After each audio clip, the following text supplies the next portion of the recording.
प्यारे बच्चों, आप सभी का हमारे ऑनलाइन प्लेटफॉर्म में स्वागत है। टेंस टॉपिक को कंप्लीट करने के बाद आज हम चालू कर रहे हैं वॉइस टॉपिक। वॉइस टॉपिक को अगर आपको समझना है तो सबसे पहले आपको टेंस का नॉलेज होना चाहिए। इसीलिए आप प्लेलिस्ट में जाइए और टेंस के जो हमारे 12 पार्ट्स हैं उसको एक बार आप जरूर पढ़िए। उसके बाद ही आपको ये वॉइस टॉपिक समझ में आएगा। तो चलो अब आप भी पेन कॉपी के साथ तैयार हो जाइए। हम पढ़ते हैं वॉइस टॉपिक।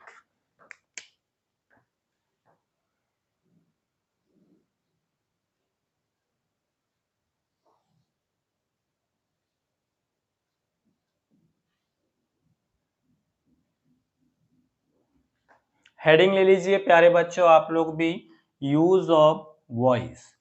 अब आपको सबसे पहले तो ये जानना है कि इस इंग्लिश ग्रामर में वॉइस टॉपिक की जरूरत क्यों आन पड़ी। हमारा टेंस से तो काम चल ही रहा था, फिर वॉइस की जरूरत क्यों पड़ गई हमको। अब इसको हम दो एग्जाम्पल से समझते हैं।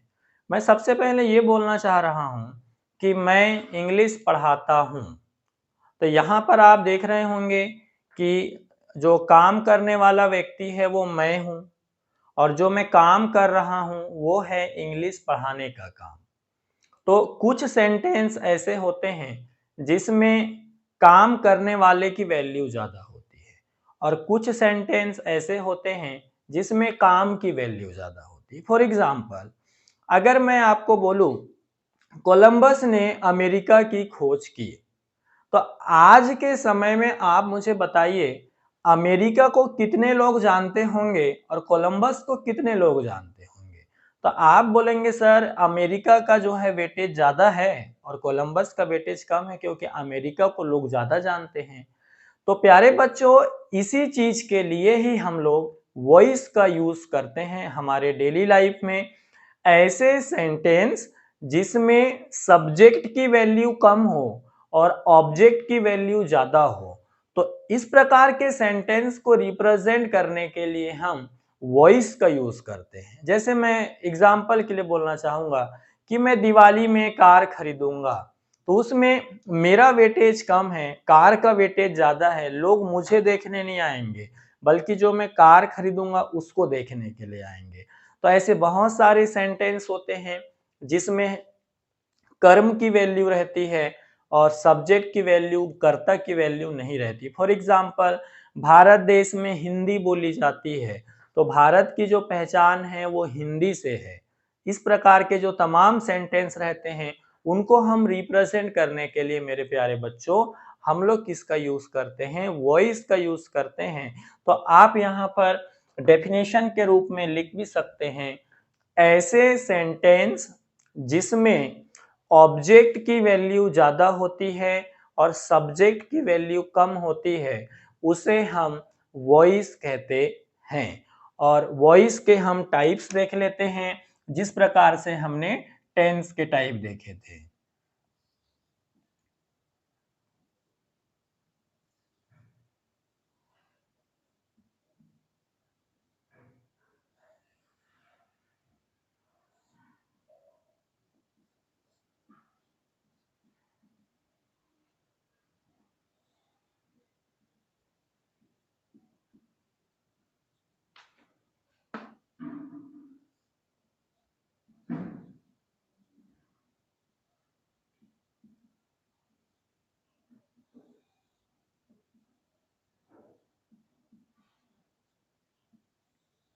जिस प्रकार से टेंस इंग्लिश ग्रामर में 3 है, उसी प्रकार से इंग्लिश ग्रामर में जो वॉइस है वो वॉइस दो टाइप के होते हैं। पहला जो होता है वो एक्टिव वॉइस होता है, और जो दूसरा जो होता है वो पैसिव वॉइस होता है। एक्टिव वॉइस कोई और चीज नहीं है बल्कि जो हम टेंस में पढ़ते आ रहे हैं। तो जो टेंस में हम लोग पढ़ रहे हैं, तो आप एक प्रकार से बोल सकते हैं जैसे गंगाधर ही शक्तिमान है, शक्तिमान ही गंगाधर है। ठीक है, मध्य प्रदेश को ही हम हृदय प्रदेश कहते हैं, हृदय प्रदेश बराबर मध्य प्रदेश होता है। उसी प्रकार से प्यारे बच्चों, एक्टिव वॉइस को ही हम टेंस बोल सकते हैं और टेंस को ही हम एक्टिव वॉइस कह सकते हैं। तो अब कुल मिलाकर हम लोग ये जो वॉइस टॉपिक में सबसे जो पढ़ने के लिए हम लोग जाएंगे वो वॉइस में हम एक्टिव वॉइस को तो पढ़ेंगे ही, ऐसे कोई दिक्कत की बात नहीं है, पर साथ ही साथ जो हम सबसे इम्पोर्टेंट पढ़ने वाले हैं वॉइस में, वो किसका यूज हम लोग पढ़ने वाले हैं, पेसिव वॉइस का। तो चलो कुछ छोटे छोटे पॉइंट लिख सकते हैं। अब अगर हमको डेफिनेशन लिखना है, व्हाट इज एक्टिव वॉइस,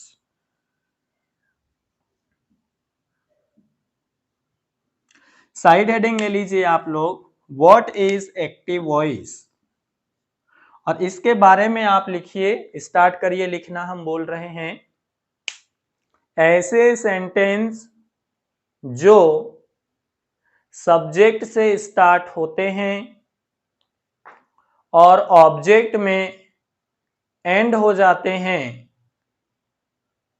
या कभी कभी सेंटेंस में सब्जेक्ट दिया होता है और ऑब्जेक्ट दिया ही नहीं होता, और जहां सब्जेक्ट की वैल्यू ज्यादा होती है, तो इस प्रकार के सेंटेंस को हम एक्टिव वॉइस कहते हैं।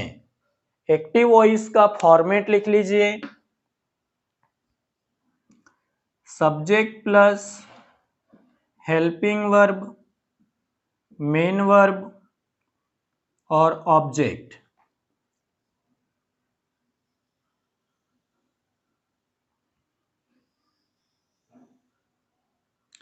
Subject plus helping verb, main verb और ऑब्जेक्ट, ये इसका फॉर्मेट है।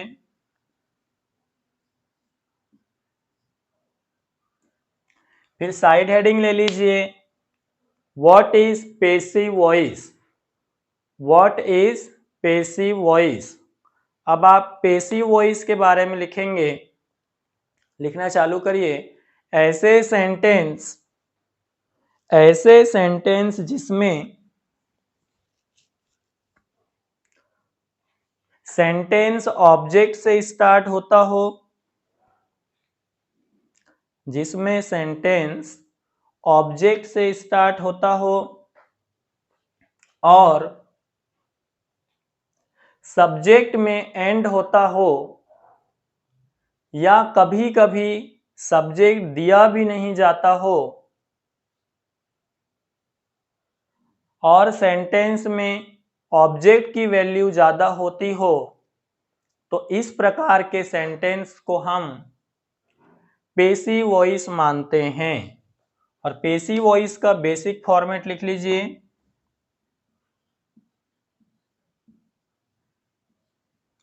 Object plus helping verb, main verb का थर्ड फॉर्म, फिर यहां बाय और लास्ट में सब्जेक्ट। जब स्पेशल वर्ब आ जाएंगे तो यहां से बाय हट जाएगा। अभी ये बेसिक फॉर्मेट में आप इसे नोट डाउन कर लेवें।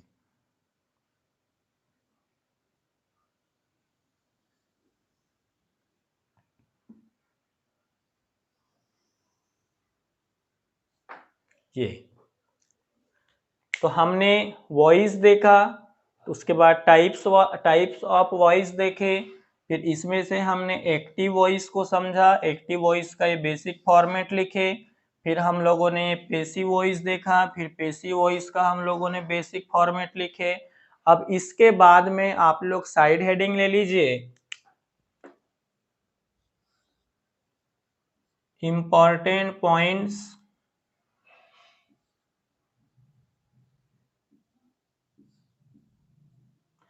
रिलेटेड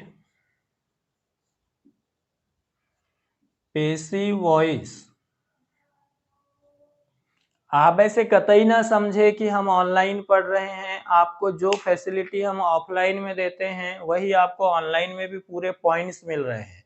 आप घर बैठे प्यारे बच्चों बराबर पूरी ग्रामर की तैयारी कर सकते हैं, चाहे आप एसएससी जैसे बड़े एग्जाम्स की तैयारी करें या लोकल एग्जाम आपके स्टेट लेवल की हो, आप उसकी भी तैयारी कर सकते हैं। पूरा का पूरा आपको पढ़ाया जाएगा। इसमें भी हम मिनिमम 10 कॉन्सेप्ट पढ़ेंगे, जैसे हमने टेंस में 12 कॉन्सेप्ट पूरा पढ़े, 12 पार्ट्स में हम लोगों ने बातों को देखे, उसी प्रकार से हम इसमें भी कॉन्सेप्ट को लेके चलेंगे और आपका जो है टोटल 10 पार्ट्स आपके सामने में यहाँ पर आएगा। और अगर आपको हमारी ऑफलाइन क्लासेस अगर ज्वाइन करना है तो आप वो भी कर सकते हैं। आपको नीचे जो है स्क्रीन पर दिया ही रहता है नंबर, आप जो है उस पे बराबर मैसेज करके जानकारी ले सकते हैं आप। चलिए, तो हम देख रहे हैं प्यारे बच्चों important points related passive voice. इसमें नंबर फर्स्ट लिखेंगे, आप नोट डाउन करना चालू करें, मैं बोल रहा हूं। पैसिव वॉइस में ऑब्जेक्ट की वैल्यू ज्यादा होती है।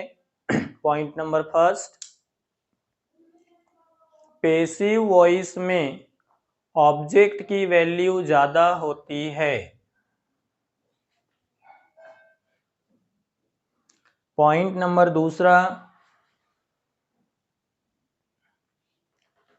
पैसिव वॉइस में वर्ब का थर्ड फॉर्म यूज किया जाता है।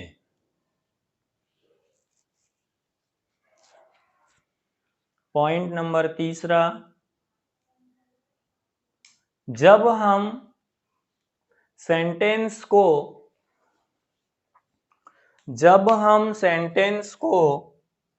एक्टिव वॉइस से पैसिव वॉइस में बदलते हैं, जब हम सेंटेंस को एक्टिव वॉइस से पैसिव वॉइस में बदलते हैं तो हमारे सब्जेक्ट इस प्रकार से चेंज हो जाते हैं।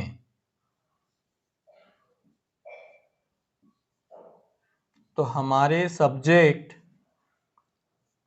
इस प्रकार से चेंज हो जाते हैं।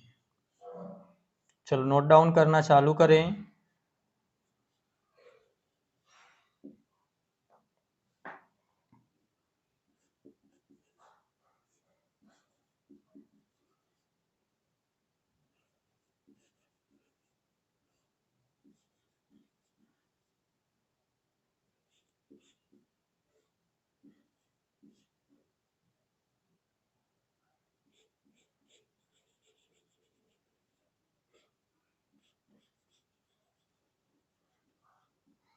आय का मी होगा, यू का यू होगा, वी का अस होगा, दे का देम होगा, ही का हिम होगा, सी का हर होगा।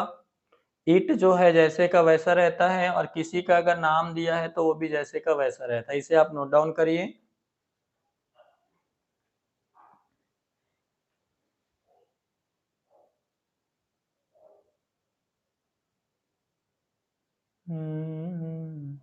देखा तेनू पहली बार वे, तेरे नाल होने लगा प्यार वे, मैं की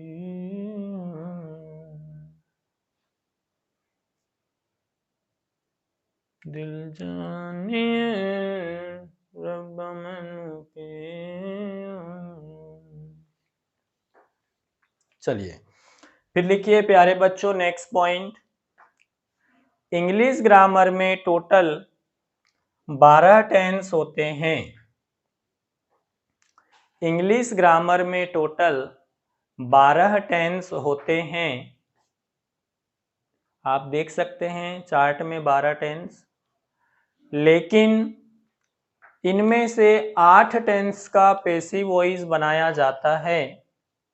लेकिन इनमें से 8 टेंस का पैसिव वॉइस बनाया जाता है और 4 का नहीं। ठीक है, जो 8 टेंस का पैसिव वॉइस बन रहा है वो आपके सामने में है, देख लो। ये जो 8 टेंस है इसका हम पैसिव वॉइस बनाएंगे और जो 4 टेंस है उसका हम पैसिव वॉइस नहीं बनाएंगे। तो present indefinite, past indefinite, future indefinite, present continuous, past continuous. Indefinite के तीनों, कंटिन्यूस के 2 और परफेक्ट के तीनों, प्रेजेंट परफेक्ट, पास्ट परफेक्ट और फ्यूचर परफेक्ट। ये हम 8 टेंस का पैसिव वॉइस बनाते हैं। और उसके बाद में प्यारे बच्चों हम लोग present perfect continuous tense, past perfect continuous tense और फ्यूचर परफेक्ट कंटिन्यूस टेंस और आपका फ्यूचर कंटिन्यूस टेंस, ये चारों का जो है हम पैसिव वॉइस नहीं बनाते हैं। इनका पेसिव वॉइस क्यों नहीं बनता है, इसका एक कॉन्सेप्ट है, ये कोई ऐसे ग्रामर का नियम वगैरह नहीं है, आपको समझाया जाएगा और वो हम लास्ट में डिस्कस करेंगे। ठीक है जी, तो पूरी बातें जो हमारा पेसिव वॉइस से रिलेटेड था वो हमने पूरे आपके सामने में डिस्कस कर लिए। पेसिव वॉइस क्या है, तो ऐसे सेंटेंस जिसमें ऑब्जेक्ट की वैल्यू ज्यादा है, सब्जेक्ट की कम है, ये हम पेसिव वॉइस में बात करेंगे। एक्टिव वॉइस एक टेंस है, पेसिव वॉइस वॉइस का मेन पार्ट है। फिर हम लोगों ने एक्टिव वॉइस और पेसिव वॉइस के बेसिक फॉर्मेट देख लिए, फिर उसके बाद में ये किस प्रकार से चेंज होते हैं आपको वो बताया गया। उसके बाद में हमने ये डिस्कस किए कि 12 में से 8 टेंस का पेसिव वॉइस बनता है और 4 का नहीं बनता है। अब प्यारे बच्चों, हम सबसे पहले आपको पेसिव वॉइस का बेसिक पढ़ाएंगे। टोटल आपको 8 टेंस का पेसिव वॉइस पढ़ाया जाएगा। उसके बाद में फिर हम लोग टेंस का, जैसे हमने एडवांस पढ़ा था उसी प्रकार से हम वॉइस का भी एडवांस लेवल पढ़ेंगे जो आपके एग्जाम के रिगार्डिंग होगा। ये तो कोई भी टॉपिक को बेसिक है, देखिए कोई भी टॉपिक को अगर आपको समझना है मेरे प्यारे बच्चों तो आपको बेसिक तो पढ़ना ही पड़ता है। बिना बेसिक के जानकारी के आप जो है हायर चीजों में नहीं पहुंच सकते हैं। तो आज हम पार्ट नंबर 1 में, हम पेसिव वॉइस के पार्ट नंबर 1 में बेसिक चीजों को देखें कि बेसिक चीजें पेसिव वॉइस रिगार्डिंग क्या क्या होती है। जब हम इसका पार्ट नंबर 2 बनाएंगे तो ये पार्ट नंबर 2 जैसे आप देखेंगे तो वहां पर आपको इंडेफिनिट के तीनों टेंस का, indefinite, present indefinite, past indefinite और फ्यूचर इंडेफिनिट, ये तीनों इंडेफिनिट टेंस का आपको जो है पूरे का पूरा पेसिव वॉइस जो है हम आपको पढ़ाएंगे। और इस वॉइस टॉपिक को समझने से पहले आपको टेंस टॉपिक को भी समझना पड़ेगा। तो सबसे पहले आप पूरा टेंस के वीडियो देखें 12 उसके पार्ट, और फिर हम लोग जैसे ये पेसिव वॉइस का हमने स्टार्टिंग किया है, अब इसके बाद में नेक्स्ट वीडियो में हम लोग इंडेफिनिट के जो है आपके सामने में एक्टिव से पेसिव वॉइस कैसे बनते हैं इस रिलेटेड कॉन्सेप्ट में डिस्कस करेंगे। तो मिलते हैं हम नेक्स्ट वीडियो में। Bye bye.